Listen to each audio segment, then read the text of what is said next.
you give your name and constituency? Patrick Hurley, Southport. Would you like to swear or affirm? Swear, please. Which holy book would you like to swear on? Bible. King James Bible?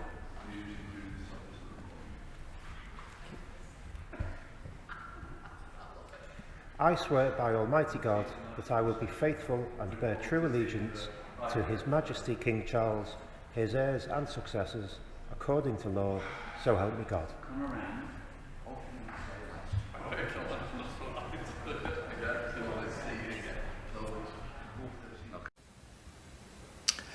Can I get you to introduce yourself, please? Hello, I'm Patrick Hurley. I'm the newly elected Labour MP for Southport. Now, this is an historic time because Labour has never been in power in Southport, has it? That's right. I think it's 120 years there or thereabouts where the town has flipped between Liberal MPs and Conservative MPs. And yeah, I am the first Labour politician to represent the town at Westminster. It's a historic opportunity. The country voted for change on 4th of July and Southport voted for change as well. How nervous are you being the first? Well, there's a big job ahead. Southport has been let down over many years by Conservative governments. And I know that, you know, the people have got high expectations of the new government and myself as the new MP. There is no magic wand. We have been left in a pretty parlous state by the previous government, but I can promise the people of Southport and the northern parishes that I will do my utmost to make sure that I repay their trust in me. Now, you've got a lot of things that you're going to have to actually deal with, one of it is looking at the state of the town. How are you going to actually cope and deal in Parliament with getting funding for the town? So it's not so much about getting funding for Southport at the expense of other towns. We're a rich nation. We can fund our towns and cities and villages well if we choose to. One of the things I'm going to be looking to pursue in Parliament is a fair funding settlement for our local authorities so that Southport can reap the benefits of a growing economy. When it comes to support for businesses, we're going to be looking and seeing what we can do around the abolition of business rates, which means that a lot of small businesses across Southport and other towns across the country, they've been struggling to make ends meet for too many years, and the abolition of the business rates should hopefully make things a little bit easier for them. We're also going to be cracking down on late payments. So I know a lot of small businesses, they struggle to make ends meet, but they struggle because their supply chains don't pay them on time. We're going to be making it easier to get payments on time for those businesses. Specifically for Southport, and this is an agenda that I wish to pursue myself as a backbench MP, is I am invested in a proposal around what I call renovation zones or refurbishment zones. And what that will do is that within a specific geographical area, we can equalise the tax treatment so that it's more, or we can incentivise, I should say, we can incentivise the private sector to renovate and refurbish existing buildings rather than build from new on out-of-town retail parks. We've seen in Southport the Meals Co-op and Kew roundabouts where there's a lot of new large retail stores being built out of town, but Lord Street and Chapel Street are suffering. And that's because the incentives and the tax system and the way the whole economy has been set up, it hasn't kept pace with the changing nature of retail over the last 10, 14 years. We need to get ahead of the game as a new incoming government and make sure that we absolutely do everything within our power to refurbish and renovate our lovely buildings in the centre of town. And crucially, this isn't just Southport. It's every town, village and city you go into in this country. You walk down any high street and you can see shops boarded up, you can see roof tiles falling off, you can see closing down sales left, right and centre. And we need to change that. It's not just Southport, it's everywhere. My wife's from Wigan originally, we go back to her hometown and the place, it's evidently seen better days. and we need to get ahead of the curve and do something about it. Why do you think there's been a lack of support for small businesses and all the focus is on large businesses? I think the governments that we've had over the past 14 years just, firstly, they've had the wrong ideas about what the country needs. But secondly, there was a level of incompetence in pursuing those ideas, which just meant that even when they'd have a good policy, for instance, the proposal in 2019 in their manifesto was to build 40 new hospitals.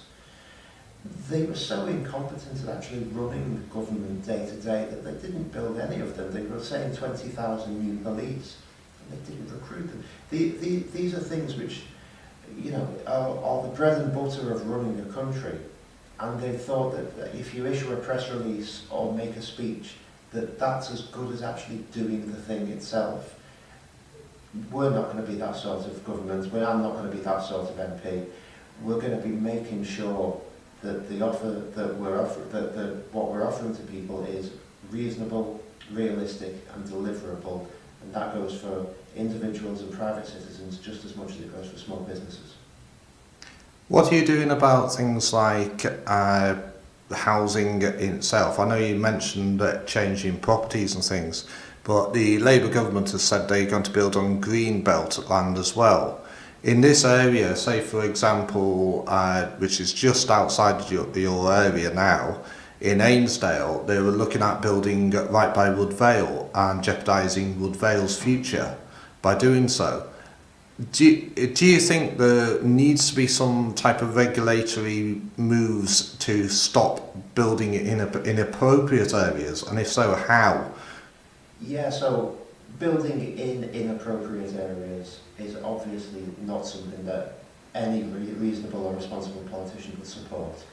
The thing about the Greenbelt though is that a lot of the Greenbelt is not what we would assume. It's not woodland, it's not fields. There's a lot of former industrial land which is classified as Greenbelt, but which is actually what the Prime Minister has called the Grey Belt. And I think that this is really low-hanging fruit for us to utilise for dealing with the housing crisis that we've got in this country. We are going to be setting housing targets. We are going to be making sure that people can get on the property ladder.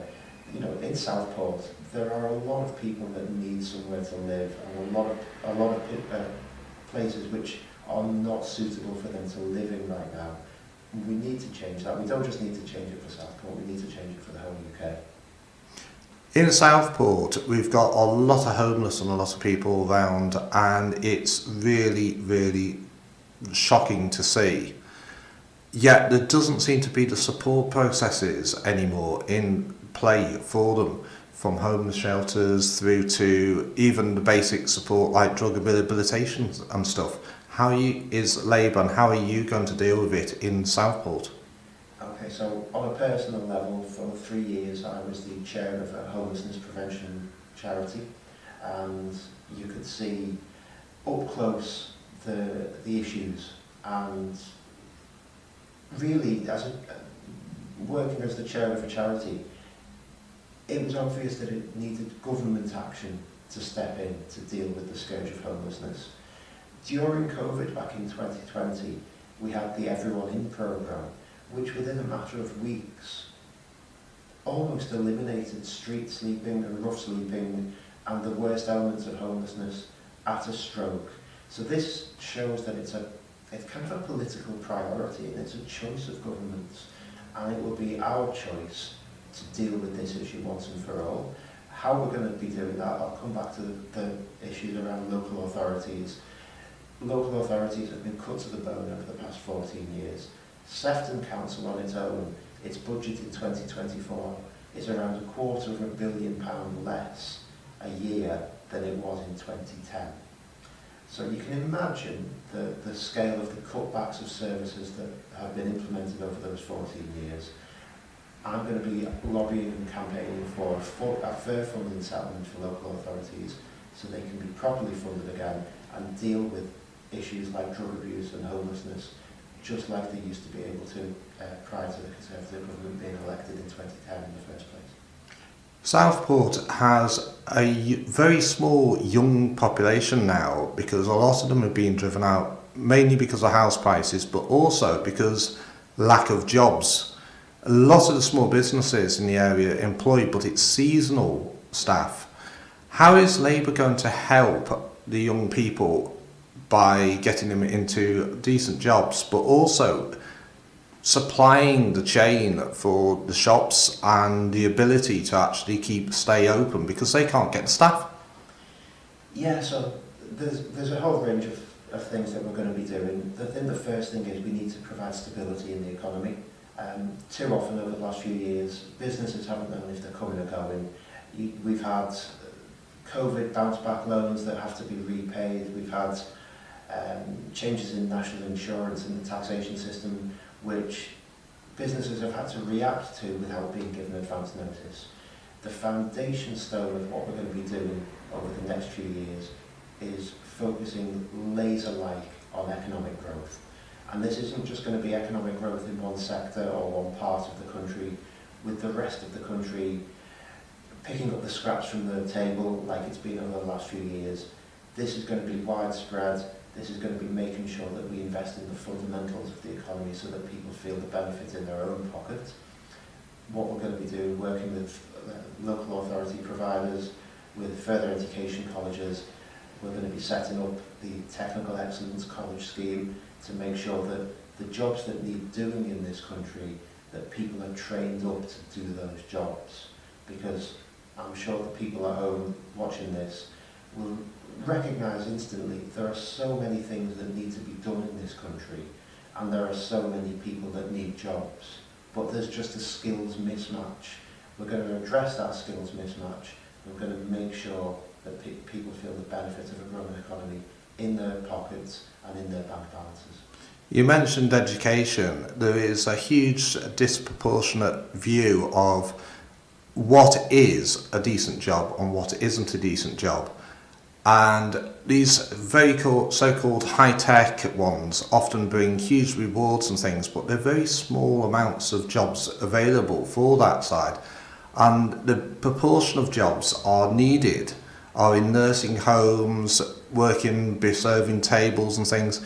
They aren't as skilled jobs, but they're equally as skilled in other ways. How are you going to actually change the viewpoint and market with regards what is a skilled job and what isn't? The economy is diverse. There's a lot of different types of jobs that are needed for a country to function. I spent 10 years, when I was a young man, I spent 10 years working in a call centre, and it wasn't particularly well paid, but it allowed me to buy a house, it allowed me to get on the property ladder and build a life for myself in a way that somebody in 2024, if they were in a similar position, earning minimum wage in a low-skilled job, they don't currently have those opportunities available to them. So what we need to do is make sure that work pays, that the economy is fit for the future, that the government's response to a changing retail sector and a changing industrial sector is responsive and is agile and is fleet of foot. There's a reason why so many businesses are feeling the pinch and failing to make ends meet. And one of the reasons for that is that the government systems have not kept pace with a changing market. We need to get ahead of the curve there. We need to work with businesses, work with workers, and work to make sure that everybody feels that benefit in their own pocket. Do you think there should be a viewpoint that it's not just money that should be rewarded, but also the social impact a business has?